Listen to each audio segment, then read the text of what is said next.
Good morning students. प्रज्ञा विद्यालय के online classes में एक बार फिर से आपका स्वागत है। और आज हम कक्षा 12वीं का भूगोल विषय का जो अध्याय 4 कर रहे थे, मानव विकास, उसका लेक्चर सेकंड करने जा रहे हैं। लास्ट लेक्चर में मैंने आपको बताया था कि मानव विकास क्या है, वृद्धि और विकास क्या है, उन दोनों में अंतर हमने कर लिया था। इसके अलावा जो विकास की जो संकल्पना है वो किसने दी थी, किस प्रकार वो जरूरी है, और मानव के लिए मानव का विकास जो किस प्रकार से होता है, किन किन तत्वों की इसमें आवश्यकता होती है, ये हमने सब कर लिया था। आज हम बात करेंगे मानव विकास के 4 स्तंभ और इसके उपागम के बारे में। एक बहुत ही महत्वपूर्ण प्रश्न, आपका मोस्ट इंपोर्टेंट क्वेश्चन ये आपका इस लेसन का है। तो मानव विकास के 4 स्तंभ। अब स्तंभ आप समझ ले कि स्तंभ क्या होते हैं। जिस प्रकार किसी इमारत को स्तंभों के सहारे की आवश्यकता होती है, उसी प्रकार मानव विकास के भी 4 प्रमुख स्तंभ। जैसे आपने देखा होगा, अगर घर बनाते हैं तो उसमें पोल जैसे, पोल जिनको हम बोलते हैं, पिलर जैसे बनाए जाते हैं, उनके सहारे की जरूरत है। उनसे क्या होती है, बिल्डिंग क्या बनती है, मजबूत बनती है। तो उसी प्रकार मानव विकास को भी मजबूत करने के लिए इसके 4 प्रमुख स्तंभ हैं। इनकी बहुत ही ज्यादा आवश्यकता जैसे होती है मानव विकास के लिए। सबसे पहला है समता, इक्विटी जिसको कहा जाता है, सबको बराबर माना जाए। सतपोषणीयता, सस्टेनेबल डेवलपमेंट जिसको बोलते हैं हम। उत्पादकता, प्रोडक्टिविटी किसी की कितनी है। और सशक्तिकरण यानी कि शक्ति देना किसी को, जो पिछड़ा हुआ वर्ग है उसको। सबसे पहले बात करते हैं डिटेल में हम समता की, कि समता क्या है, इक्विटी क्यों जरूरी है मानव विकास के लिए। समता का आशय है कि प्रत्येक व्यक्ति को उपलब्ध अवसरों के लिए समान पहुंच की व्यवस्था करना, यानी कि सभी को बराबर महत्व देना, सबको जो संसाधन हो बराबर रूप से मिले, उनकी पहुंच उन तक बराबर हो। इसको क्या कहेंगे, समता कहेंगे, इक्विटी कहेंगे।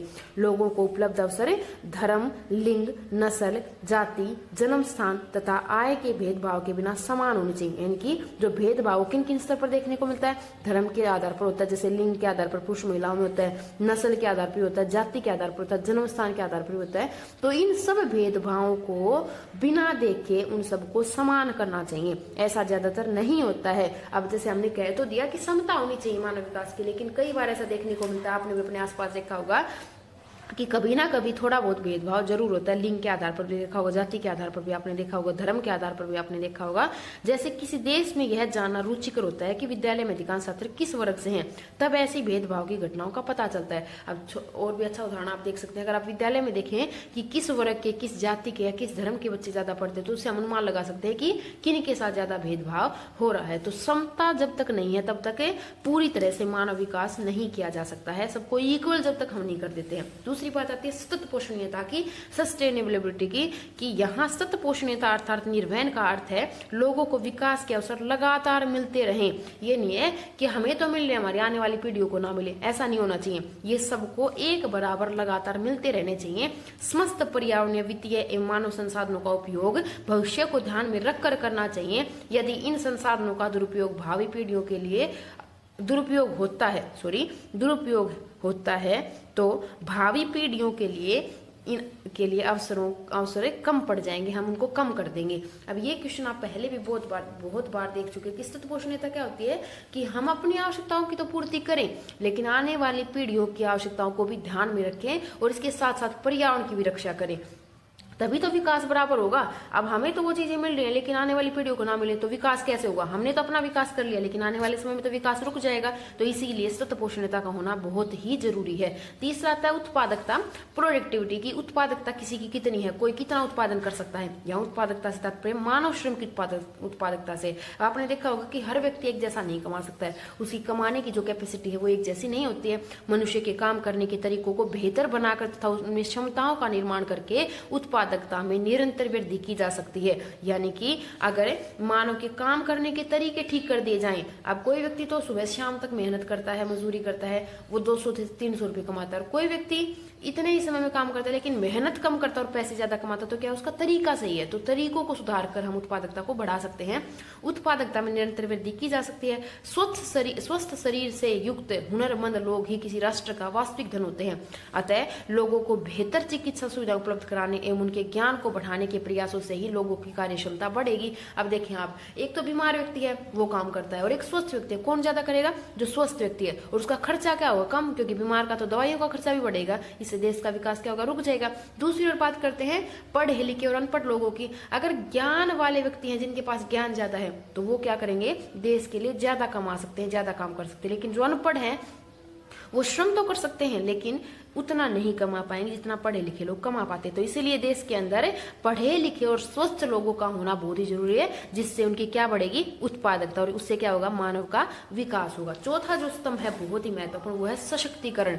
सशक्तिकरण क्या होता है, इम्पावरमेंट। इसका अर्थ है कि लोगों में अपने विकल्प चुनने की ताकत पैदा की जाए, यानी कि लोगों को विकल्प, जो चॉइसेस है उसको चुनने की ताकत देना।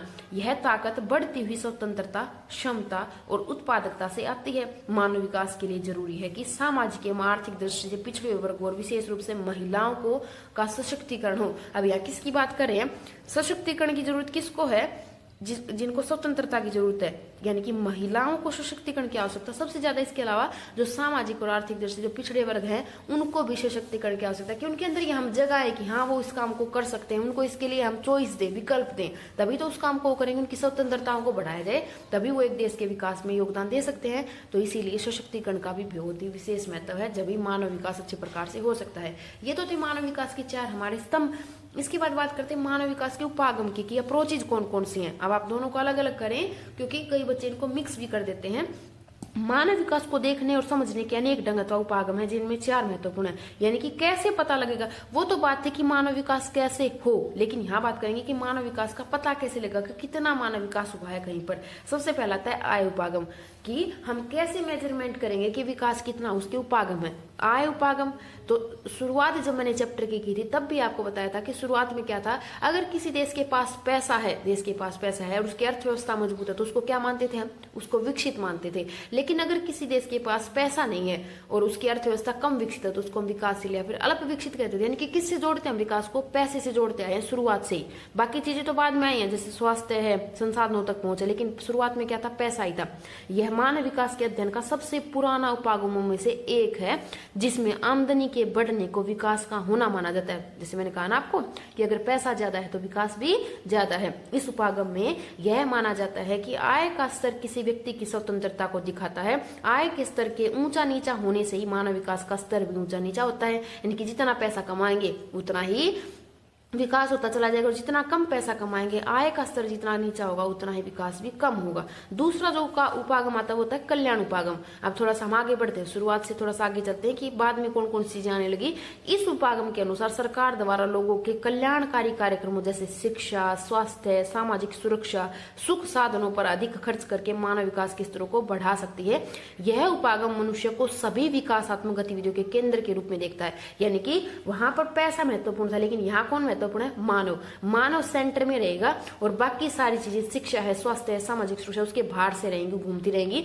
तो सरकार जब अपने देश के लोगों के लिए सब सुविधाएं देती है तो उसको क्या कहते हैं, कल्याण उपागम कहते हैं। तो ये भी क्या है, मानव विकास के लिए बहुत ही जरूरी है।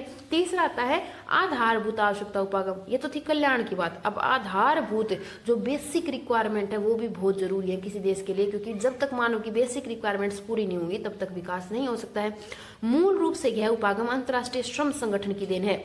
ILO, इंटरनेशनल लेबर ऑर्गेनाइजेशन, जिसको हम कहते हैं अंतर्राष्ट्रीय श्रम संगठन की देन है, जिसमें मानव विकास के लिए जरूरी 6 न्यूनतम आवश्यकताओं की पहचान की गई थी। कितनी आवश्यकताएं थी, पहले तो 3 ही थी, रोटी, कपड़ा और मकान, लेकिन अब 6 हैं, जिसमें स्वास्थ्य, शिक्षा, भोजन, जलापूर्ति, स्वच्छता और आवास है। यानी कि स्वास्थ्य और स्वच्छता एक मत लेना। स्वच्छता है साफ सफाई उनके आसपास के क्षेत्र में, स्वास्थ्य उनका खुद के शरीर का स्वच्छ होना, शिक्षा है, भोजन है, जलापूर्ति और आवास। ये 6 वो बेसिक रिक्वायरमेंट हैं जो बहुत ही जरूरी है किसी देश के मानव के लिए। और लास्ट जो उपागम आता है वो आता है क्षमता उपागम, कैपेबिलिटी। अब समता क्या था, इक्वेलिटी, बराबर करना था सबको। और यहाँ क्षमता की बात है कि कैपेबिलिटी कितनी है किसी की। इस उपागम का समर्थन प्रोफेसर अमर्त्य सेन ने किया है। अब आपको याद होगा अमर्त्य सेन की बात हमने शुरुआत में की थी, जो क्या कहते थे कि स्वतंत्रताएं जब तक नहीं बढ़ते हैं जब तक मानव का विकास नहीं हो सकता है। तो इनके अनुसार क्षमताओं को विकसित किए बिना मनुष्य संसाधनों तक नहीं पहुंच सकता। क्षमताओं का निर्माण ही मानव विकास की कुंजी है। यानी कि जब तक मानव के पास क्षमता नहीं है किसी चीज को प्राप्त करने की, उसको प्राप्त करने के लायक नहीं है, तब तक मानव का विकास नहीं हो सकता है। तो सबसे पहले किसको बढ़ाओ, क्षमता को बढ़ाओ।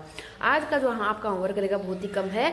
मानव विकास के 4 स्तंभ आपको करने हैं विस्तार से, और मानव विकास के उपागम कौन से हैं, और दोनों ही क्वेश्चन इस लेसन के आपके मोस्ट इंपोर्टेंट है। और आपका मैं बता देती हूँ किस प्रकार से क्वेश्चन जैसे आते हैं।